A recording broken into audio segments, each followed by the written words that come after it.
Blog Talk Radio. This is your psychic girlfriend, Robin Richardson.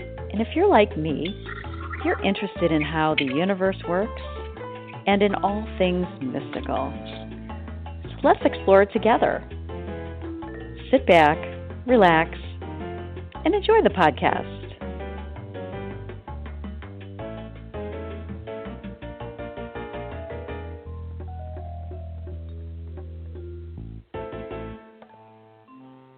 Good evening, everyone. This is Robin Richardson, your psychic girlfriend. If you're new to my world, I am a Reiki master teacher, an Akashic record master teacher, a mother of two, and currently working in a reg store. But hey, I'm here to do the show and help people to connect with their intuitions, their life purposes, and I've got my guest already chuckling. Well, it's true. Life has funny ways of throwing curveballs, and, you know, I've got to tell you, along the way, I've met some interesting people, and I have one on my show right now who's giggling in the background. Let me tell you a little bit about her. Her name's Laurel O'Sullivan, and we met at CrossFit. And anybody who doesn't know what CrossFit is, you've been living under a rock. But CrossFit is a pretty hard exercise program, and when I first laid eyes on her, I thought, this woman has power, and she's authentic. She's in this world to help people. And as I got to know her, I found out exactly why. And she used to be an attorney, and she was advocating for people, and she was a public interest lawyer, and she turned into a coach, and she discovered the love of astrology. And anybody who knows me personally knows that, I know enough astrology just to be dangerous, but this woman has taught me a lot. Because I can't retain anything. So she's gonna, if you're like me, you're going to be really interested in the show, because I'm going to be at the seat of my chair, trying to grasp what is going on in the stars. But here's the thing: she's very committed to finding and using her own voice and helping women to find theirs. And she uses astrology to help people navigate their lives. And I think it's a fabulous thing. She's helped me a lot. And Laurel O'Sullivan, welcome to the show. And thank you for being a part of my life, by the way. Thanks, Robin. It's a pleasure to be here. I'm so glad to have met you as well. And life is a journey. What can I say? So from attorney to astrologer, I'm absolutely discovered the passion of astrology, because it does everything you said. It helps, for me personally in my own life, and this is how I use it with my client. It helps me to claim my own inner authority, find my sense of power within instead of outside of us, which is what women are conditioned to believe, that our power is outside of us, and then transform those fears and those limiting beliefs that we all have that keep us stuck in our life or keep us thinking that we can't make the changes we want to make. And then it showed me a pathway forward for taking back my power. And so I think, I'm on a mission to really demystify astrology and to really put it in its rightful place as a tool for empowering really everyone. And you sure are. And I think, your credibility as an attorney, you're a smart cookie. And here you are, you're taking something that I think so many people are so interested in, even if they don't admit it, and helping, to use it as a pathway for us to grow. And I just think it's amazing. It is your life purpose, to connect with that and help as one of your many tools, because I know you have plenty of tools, and I know that you're writing a book, and, you've got so many irons in the fire. But I am so glad you're here, and I would love for you to talk a little bit about this freaking full moon in Leo. And tell us a little bit about that, and what the heck's going on, and how do we, figure and navigate this? Yeah, I feel like every new moon and full moon does have its own flavor, and this one has a lot of intensity to it. In astrological terms, it has what's called the T-square, which is basically creating a lot of inner tension within all of us for the purpose of growth. And Leo, as you know, since you are a Leo moon yourself, Leo is the sign of courage and bravery and heart connectedness. That's the positive manifestation of Leo. In the shadow side of Leo, we have fear of vulnerability, fear of being authentic, fear of asking for help, letting others know that we actually don't have all of our shit together, because Leo's the lion, right? So it's about bravery. And with this full moon, what I believe the overarching message is that we're all being asked to step more fully. You know, last year, 2020, we can talk about that if people need like a refresh on what was happening, but that was basically kind of awakening us all to our true selves, right? Which can be really scary. And it was saying, go forth and redefine your life for the next 35 years. So we kind of just came off of that. And a lot of us have had, you know, realizations about what that means. And now this Leo full moon is saying, okay, and now you need to kind of conjure up the courage to go forth and be this new person. And that's going to require you to have some support. And that's going to require you to make some decisions about what can stay in your life and what can't stay in your life, which, you know, those can be big decisions. In a nutshell, that's kind of my overview of the full moon. Oh, yeah. I mean, I see it playing out in my own life. But like for the average Joe, like what should they be looking for? Should they, you know, how do I say this? Is there anything they can do to like magnify or, you know, just really take advantage of this moon? Well, I think, you know, look, I think so one of the things I'll just kind of be on this little myth-busting track here during our conversation about astrology is I think a lot of times in our popular culture, we think astrology is something that happens to me. If I'm just kind of here, things are going to happen. No. You know, the energy or the astrology is 50%, and then our free will is the other 50%. So I love the question because we absolutely have a responsibility in how we manifest or tap into the opportunities that come along with all of the changing energy, which obviously full and new moons are. So I would say it's always, as you know, during a new and a full moon, it's a time for self-reflection. So it's a time for taking stock, and full moons are about completion.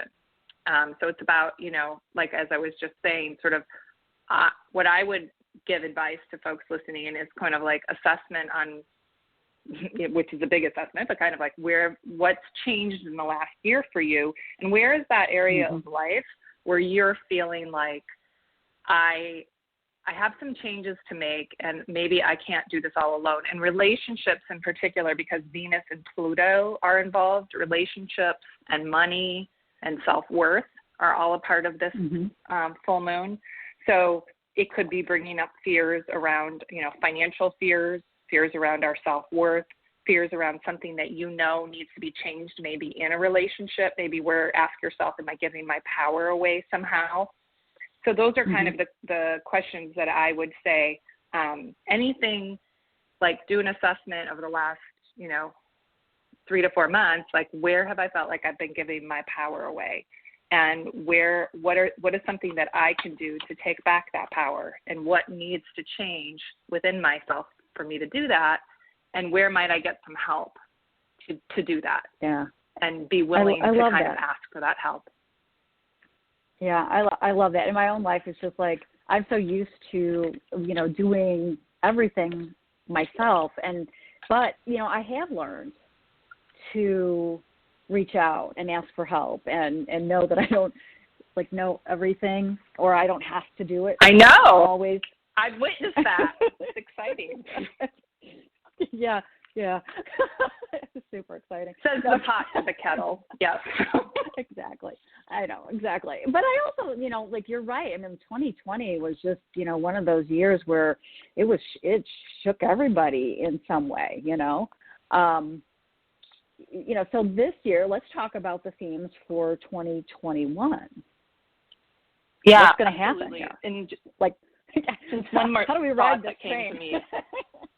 Oh my gosh. Okay. Well, how many days do we have to talk about that? But I want to add one more little note on the full moon that, so it's about shifting any limited thinking that we have about ourselves in the areas that I just mentioned, which was about money and worth and finances, and asking ourselves, how much of yourself have we really been able to love and accepted as you are, and where have you been limiting yourself, and where are you really ready to grow? Because, you know, Leo is the sun. It wants to shine. So where have we not been allowing ourselves to shine in these areas? And what's a healthy move we can take in that area to allow ourselves to shine? And if we ask ourselves that question. Yeah, that's really interesting, because I have for myself, I can only like speak for myself. So, I have been keeping kind of like a little journal about like limiting beliefs that I still have around relationships and money and, you know, worth. And like, it's interesting because it can be really subtle. There like could be really subtle weirdo things that I thought I'd already like moved. And I have moved mountains, believe me. But, you know, there's still these little pebbles, so to speak, in my shoe that are giving me a little bit of an issue. But, you know, so like I've been noticing, but I'm like, I'm in tune to things, but I've been noticing more of that. Like, oh, really? Is this a belief that I'm still carrying at this age? And not being hard about myself, I'm just joking, but, you know, but like seeing it, getting clearer and clearer, and then being able to shift it. Well, and I think you raise a really great point, which is that I think the two of the most significant traits that we need to be able to have in order to grow as women are curiosity and compassion towards ourselves. Because if we have curiosity, then we can take judgment out of the equation. And we're that voice of the self-critic, which, let's face it, doesn't do us any favors, only keeps us down, only keeps us stuck. It gets banished over time. And so what you've just described is lovely, because it is that idea of, you know, I think sometimes people can find astrology, while they're interested in it, it can be overwhelming, because a lot of the times it gets reported and shared in this really like detailed way. But what I would encourage anybody who's listening or interested is like, you don't need to be an expert in astrology.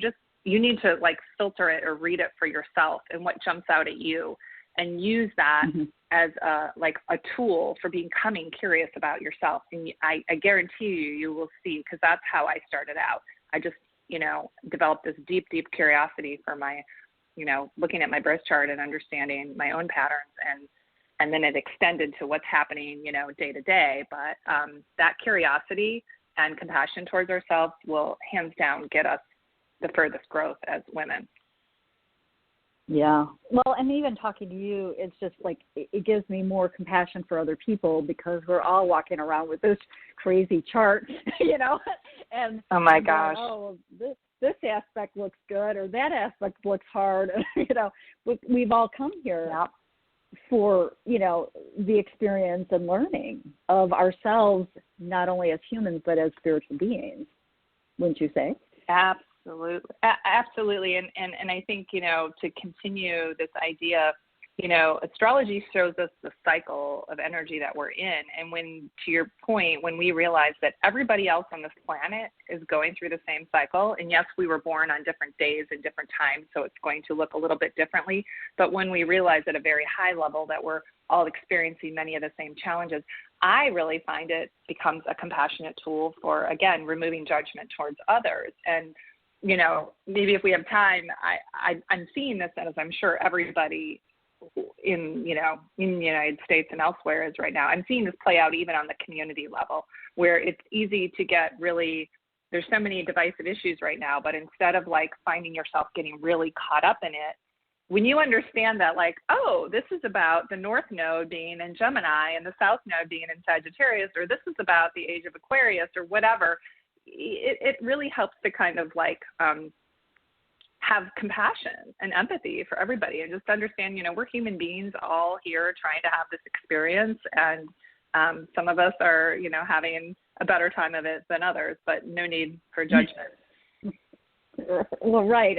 And you know, going into that like sort of projection thing, like how you're responding to people, like is the growth. It's like if you're responding or reacting to the crowds and getting frustrated and upset. Like, you know, I think conversely, it's that same thing about yourself. You know, you're just that critical about yourself. But if you're looking at the others with compassion, then you have that ability to be compassionate for yourself, you know. And, you know, I'm finding myself a lot more compassionate for people who are struggling with things that I have no idea about, but they act out like lunatics, and, you know, and I'm like, what? Right. You know, but instead I'm just like, okay, you know, you poor being, you know, you must have a really challenging chart. Right. So Absolutely. So what else do we have to look forward to this year? What are some of the highlights?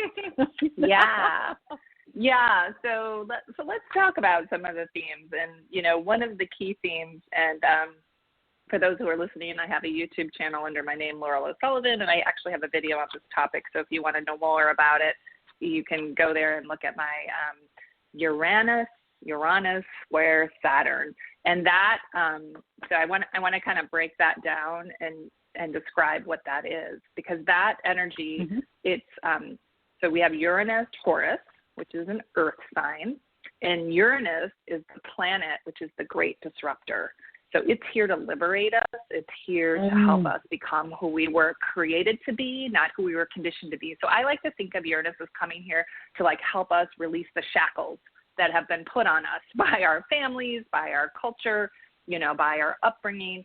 And it's here to say, go forth and be who you came here to be. And so right now in its phase for 7 years in a sign, so from 2018 to 2025, we have Uranus in Taurus. And Taurus is an earth sign. Those energies don't really go together because earth signs are all about solidity and stability. So it's an interesting marriage. So Uranus right now is making a square to Saturn. Uranus represents the future. Saturn is in Aquarius. Aquarius is an air sign. Aquarius is about the revolutionary. It's also about the individual.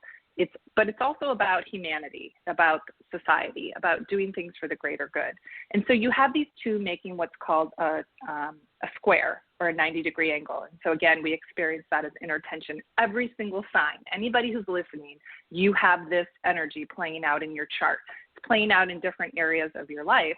But essentially, this is like a tug of war between the past, which is Saturn, and the future, which is Uranus. And the cautionary tale here, what we are constantly being asked throughout 2021 to be mindful of, is to not project the past into the future, which is a tall order, because Uranus again wants to liberate us. So this year we've firmly, many say this is the year we've firmly entered the age of Aquarius, which is the age of the individual. And we can talk more about what are themes associated with that. And then we have Saturn, which is like, you know, the old wise, you know, grandfather who kind of wants to keep us like dotting our I's and crossing our T's and don't rush anything.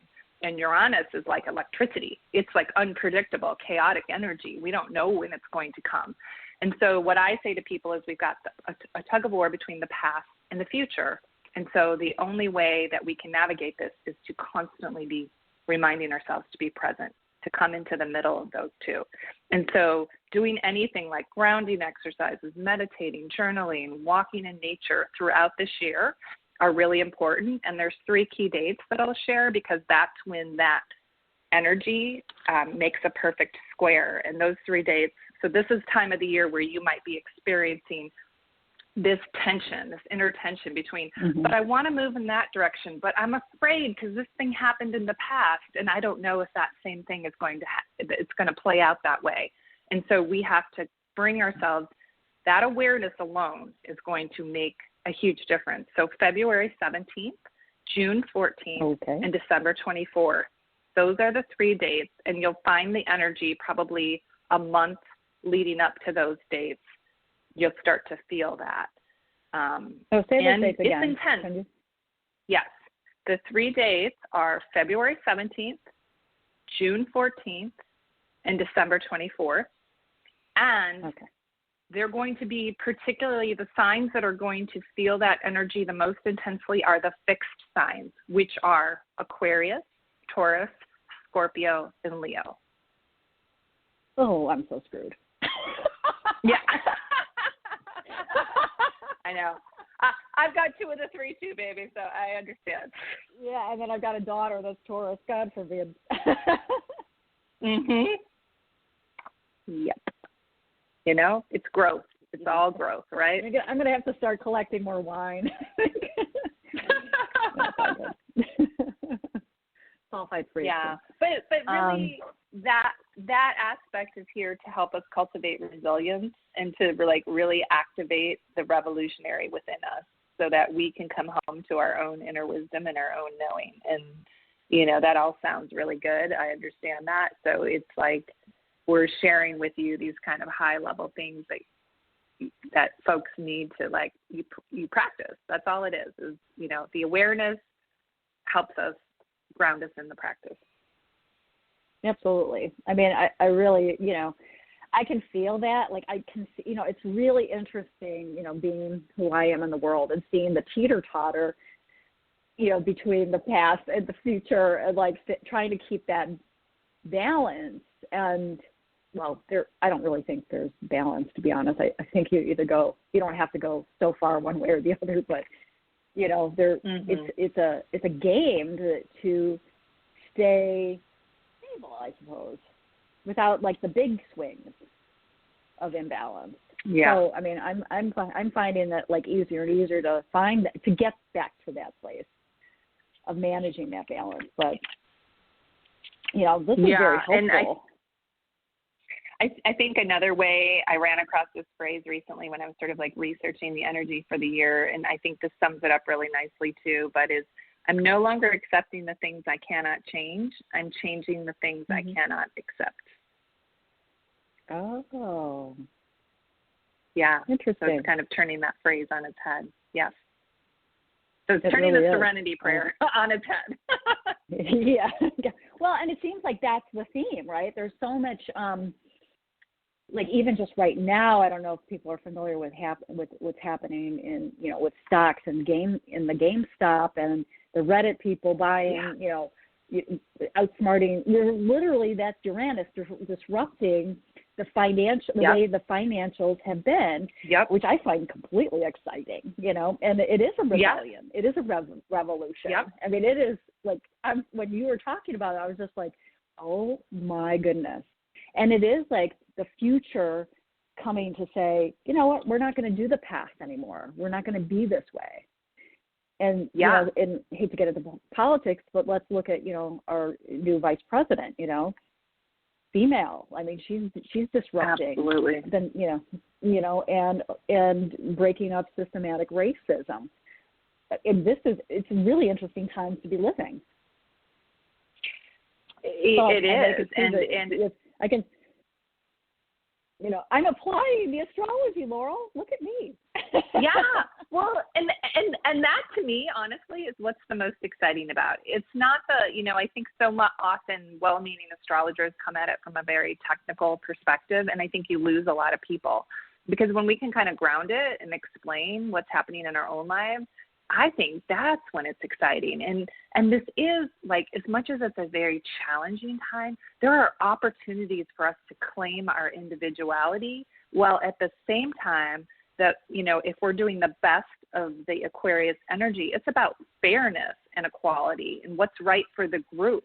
And we're all equal and special, and we have a role to play. And it is about upending the hierarchy, because that's Saturn in Aquarius. Aquarius is the government, and we have this Uranian energy that wants to interrupt things, that wants to upend the social status of things as how they've been.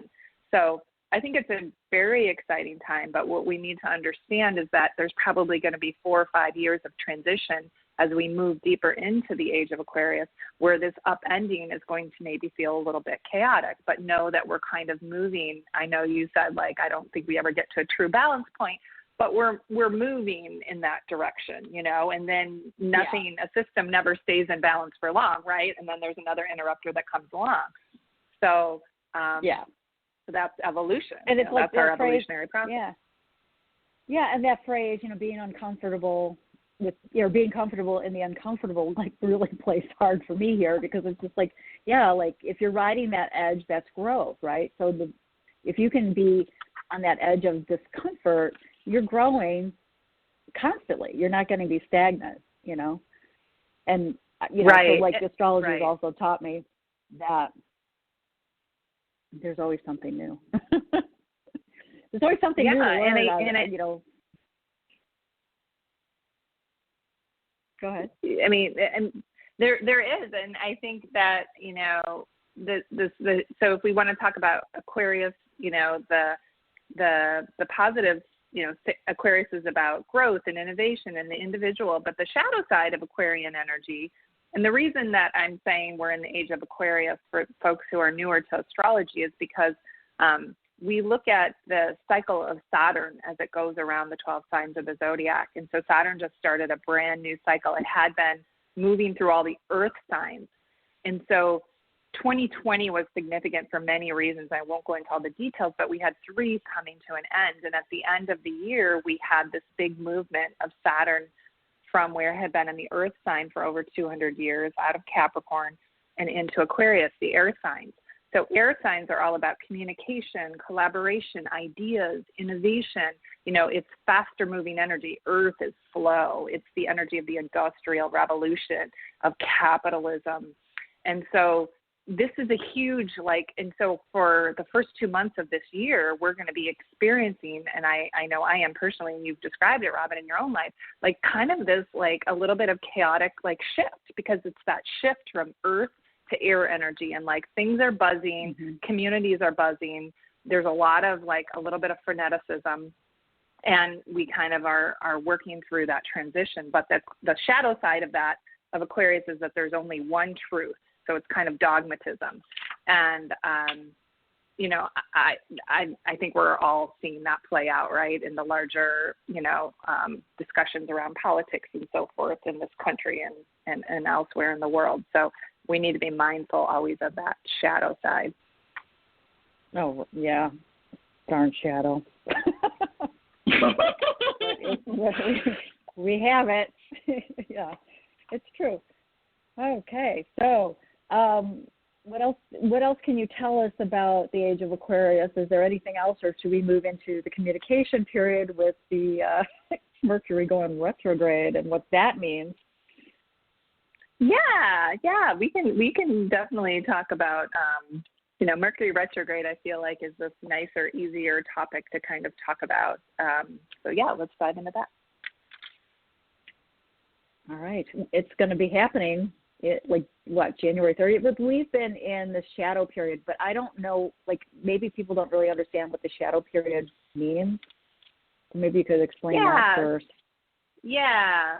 So let's debunk Mercury retrograde a little bit, because I for most people that's maybe the one thing they know about the transiting energies. So Mercury retrograde, retrograde implies it's moving backwards. Mercury is the planet of communication. It's considered it's associated with our intellect, how we communicate, our cognitive energy, our beliefs, and so every year it goes retrograde 3 times for about 3 weeks each time. So it's obviously, one of the more common occurrences, but it's actually not moving backwards. It's just standing still. And so whenever a planet stands still, that's an opportunity for us to, we basically internalize that and feel that energy more internally. So even though Mercury retrograde gets this bad rap because we're like, oh no, should I not, buy a computer, or my, device is going to break down, or I'm going to have some major glitch, or I shouldn't sign a contract and things like that. I get asked these questions all the time.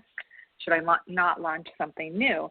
And it's really an opportunity to reassess how we communicate, how we think about things. So it's actually kind of this rest period for us to kind of regroup and rethink about things. So I heard that explanation several years ago, and I was like, I like that, because it's almost like Mercury retrograde is not this curse, it's a gift for us. And so, so this year, the first one happens on January 30th, and it'll last until February 20th. So the shadow period, as you were hinting at, is basically when the planet is starting to really slow down, and that's usually about 2 weeks before, and then it takes about 2 weeks after the period ends for it to kind of like get up to full speed. So, and for each of the earth, air, water, and fire, it happens in different areas of their life. And, you know, just as an example, for the earth signs, this Mercury retrograde is happening on January 30th in their second house. So you being a Capricorn rising, this is going to impact your house of money and values and self-worth, how you value things. So it's an opportunity to reevaluate your finances, and, you know, probably not a good time to take a major financial risk. So, you know, if somebody, for instance, maybe had been looking for a house or had been initiating something that happened before the Mercury retrograde period, well, then all of the kind of caveats and things we hear about, oh, should I not do this during Mercury retrograde?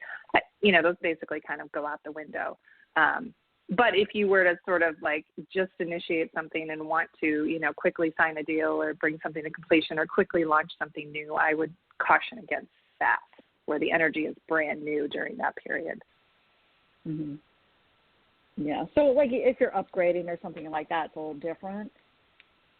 Like, if I were to upgrade a computer, like, or something like that, or is that, not, or am I just really off the mark there?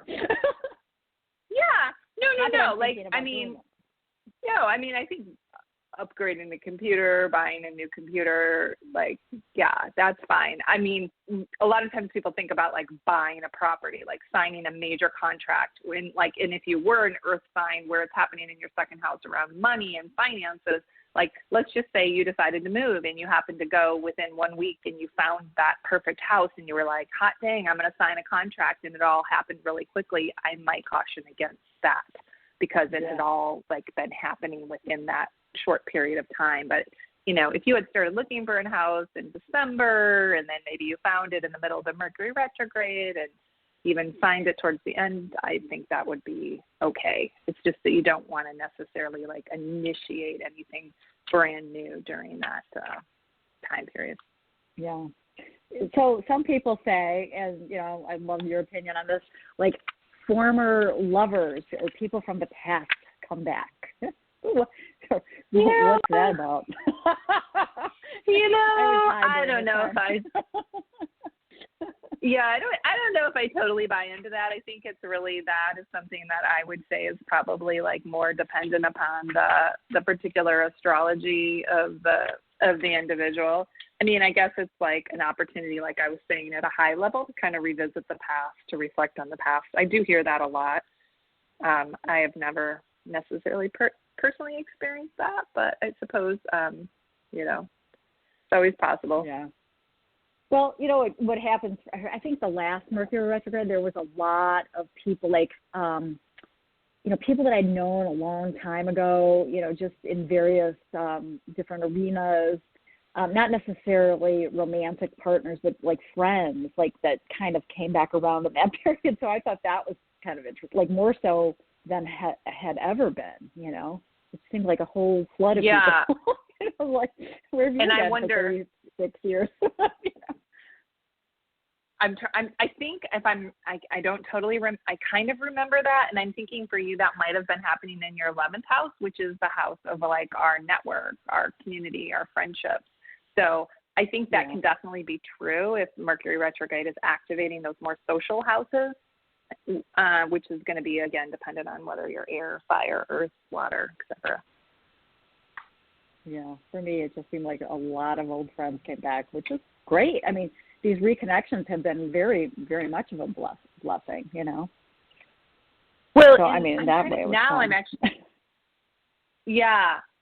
I'm remembering this now, and I'm thinking that, you know, so one of the other big shifts that happened last June is that we had, so every 18 months, the nodes of the moon shift, and the nodes show us kind of, when the nodes shift for everybody, that kind of shows us a shift for, again, the societal energy where we're all kind of being asked ahead. And so they shifted last May, and the North Node moved out of Cancer and into Gemini, and which was a pretty big shift because we went from water to air. And Gemini is like obviously it's an air sign. It's about communication, but it's about the facts. It's about just knowing what the facts are and being and finding the truth through the facts. And then we had the South Node, which is what we're all being asked to kind of leave behind and let go of for an 18-month period of time, moved into Sagittarius. And I really love sharing this because Sagittarius is kind of the know-it-all of the zodiac. It's sort of the self-righteous, that's the shadow side I'm presenting, obviously. Sagittarius on the bright side is the truth seeker, it's the philosopher, it's the intellectual, it's the lawyer, the justice seeker. But on the shadow side, it can have this self-righteousness tendency. And so we are absolutely seeing that play out, right? And even like the dialogues around, school reopenings or, you name it. There's these two polar extremes around those who claim like I'm standing for the facts and the truth, and then those who are kind of subverting that and getting a little bit on their self-righteous soapbox. And so that's like the dichotomy that we're seeing play out right now on sort of the global or national stage. And, it's really challenging as all get out. But if we can kind of ground ourselves and remember that, like, asking ourselves, what is the truth? That's actually another theme of this year is, like, being really clear about asking that, like, where is the truth? And how do I know what the truth is? And being willing to question, because I feel like on a fundamental level in this country, we've almost kind of forgotten, or this idea of questioning has become very polarizing. Yeah, because we've got such extreme, it's like the conspiracy versus like really kind of questioning authority from a healthy, balanced place. Yes. So it's like two kinds, like the dark side and the let's shine light on the truth, whatever it is. Yeah, and it's like we can then have kind of fun with these different patterns that we've just talked about, like what is truth and what is the shadow side of truth? Where is the individual and the individuality and that desire for freedom? And I think that, letting go of that dogma and asking ourselves and really being able to like reflect on it, like what do I know? What are stories that I've held on to from the past? Here we go with that Saturn, Uranus energy. And where am I like exaggerating what might happen in the future or what's happening now because of my own experience in the past. And so we have to be ready to kind of like let go of that past and lean into this faith that tomorrow can be better, which is hard given the year that we've just come off of. So I'm not trying to like simplify any of this, but I think that in this sense, astrology can be a really it's a humanitarian tool in some ways for really kind of understanding the larger themes and cycles that we're all moving through. Yeah. And it's so interesting to see it playing out, just how you've explained it and seeing it like concretely how it's playing out on the world stage. I mean, you can't ignore it. It's fascinating. And then your own role in that, like what you're saying, the individual, like where am I questioning my own, what is my truth now? When I'm looking at my own limited beliefs from the past, So, that's been an interesting journey, to look at, wow, I believed this for so long, and it's never really worked out well. So why did I continue to believe, These are the conversations I have with myself. Now you're welcome to my head, right? I'm going down the street going, why do I believe that I shouldn't be going to work today? No, that's a drugstore. It's everything. It's like questioning everything and trying on new beliefs for fun, just to see what might work for me, or take me in a different direction. It's a great observation because, we are, again, Age of Aquarius is about respecting the individual and allowing ourselves freedom to be us. But at the same time, it's very easy when we're having our human experience to forget that we need to give freedom and that same respect. And so, as you said, having that self-awareness requires us to break out of our limitations and our fixed habit patterns that we all get into. And you know who the signs that this is going to be the easiest for this year. It's not the fixed signs, unfortunately, that I just mentioned, Leo, Taurus, Aquarius, and Scorpio. It's the mutable signs, the ones that are more adaptable, which is Virgo, Gemini, excuse me, Sagittarius, and Pisces, because they're the more go with the flow. And so those signs are going to have a little bit of an easier time this year. So, you know, lucky dogs. I know. And I don't have like almost any of that adaptable, mutable energy, darn it. That's why I needed astrology. Save me. Well, yeah, and understand. So tell the audience a little bit about like your practice, and you know, if they want to get a hold of you, like what you got going, because you're amazing, and like I highly recommend people to, you know, to rush, not waste any time, but you know, sign up with you because you got a lot to offer, and I also recommend you record it because there's so much that Laurel can give you. There really is. Well, thank you. Thanks, Robin, for that. Yeah, so I coach women, both one-on-one individually, but also in groups, and then I offer consultations around your birth chart reading. And really, the birth chart reading is a fantastic way to get to know me, to get to understand how I work, because my approach to astrology is, I have this sort of mantra, that I use in my practice, which is about second chances. And that's really why I became passionate about astrology, because I believe that we never get one chance to do anything. And there's this huge opportunity that we have in our life to shift and fundamentally shift our perspective and our way of understanding ourselves from this outward orientation where, you know, we're conditioned as women to believe that our power resides outside of ourselves and our, you know, what other people think of us and our roles and our responsibilities, and to internalize that, to understand. It's kind of like Glinda the Good Witch told Dorothy, you had the power all along, my dear. And so that's my greatest pleasure, is to help that light bulb go off in women, for them to understand we use your birth chart and we chart your course. We show you what your unique strengths are. We all came here with a unique mission that we're here to fulfill, and I help you really to connect with that, to understand what your strengths are. And I have to say, a lot of what my clients say to me is like, you gave me the permission to really believe in my dreams.